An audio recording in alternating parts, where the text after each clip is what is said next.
Hey guys. Whoa, what's up with the man voice? Okay. Hey guys. So today I'm going to do my products I regret buying video. I actually just recorded a foundation routine video and it got messed up, and I think we just agreed that I just need some editing software. So if you know of any, just tell me down there. But anyway, so products I regret buying. First off, I hate Ardell's LashGrip glue. Now I know this is a really popular one, it's really accessible. I think that's why people like it, and since Ardell makes really good lashes, or fairly good lashes, I think that it's really popular just because it's so easy to get, but it's not really good. Like everyone I know that uses this, everyone that I know uses this, their lashes always end up coming off by the end of the night. It just doesn't stick well, it's just a horrible glue, and they don't have it. I don't think they have a dark version, but I don't know. But usually, at least it's hard to find the dark version if there is one. And it just dries white, and it's a horrible lash glue, so don't get this. Save your money, buy Duo Dark Tone. Or, the one I really like right now is that I Envy Kiss one. Yeah, it's just a really bad lash glue. It just lifts, it's just really not worth it. The next thing I really regret buying are MAC brush sets. Now these are distributed in Nordstrom's and things like that. Usually you get a set of 4 or 5, or 5 I think usually. But, so basically what it is, it's like short-handled versions of their longer brushes. And usually each brush set has 1 or 2 brushes in it that's really popular. Like there's one brush set that's like the dual fiber, it has the dual fiber brush in it, which is like the stippling brush. And then like the brush that I got had the 224, which is the brush that I really wanted.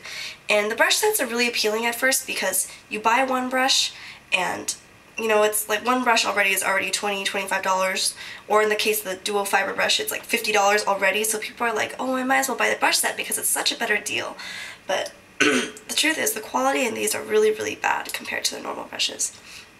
Because these are machine assembled, so they're just inferior quality. Like, just in general, the materials they use are pretty bad too. Like, here's the long handle 224. Every brush that I wanted from the brush set, which is the reason why I bought them, I ended up just buying it in the long-handled version because I just realized it's so much better. So this is the 224, and then this is the machine-made 224. Now you can tell there's a huge difference. This one is so soft, it's so fluffy, and this one is really stiff and coarse, and it's really scratchy, and it's hard to use, and it's nothing like its long-handled counterpart. So, I just think they're really not worth the money. I think they're kind of a waste.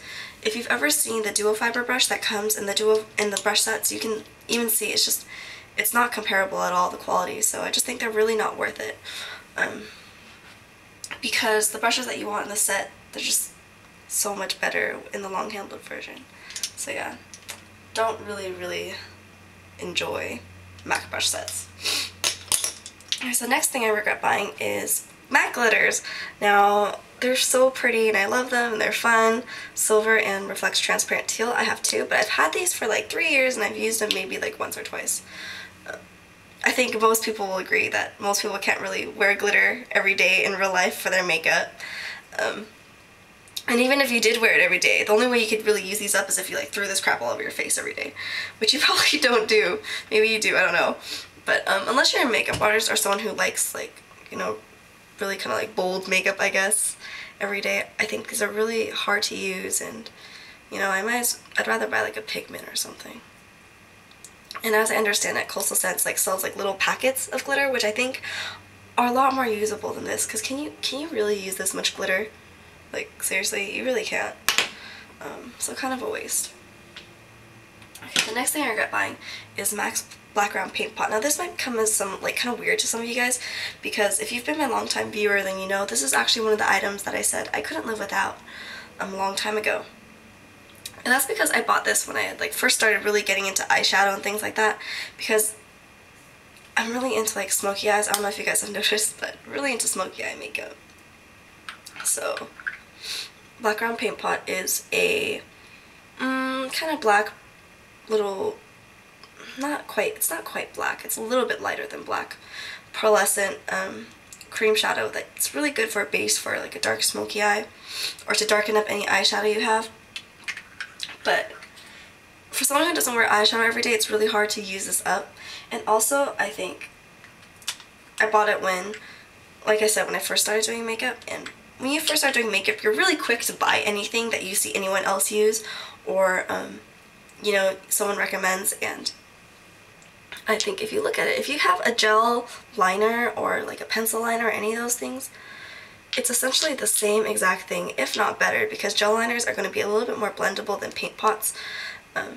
Paint pots can kind of sometimes be a pain in the butt to blend out like a harsh edge for like a really dark paint pot.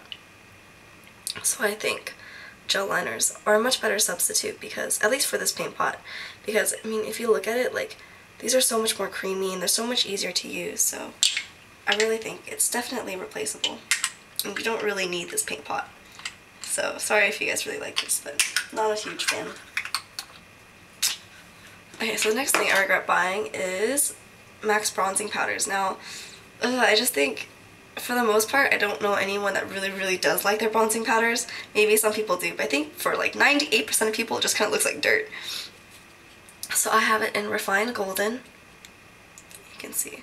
It's a little bit shimmery, a little bit of a shimmer. It's okay, just, I don't know, I just think it looks like really bad on me, and I just haven't really met anyone that their bronzing powders look very good on.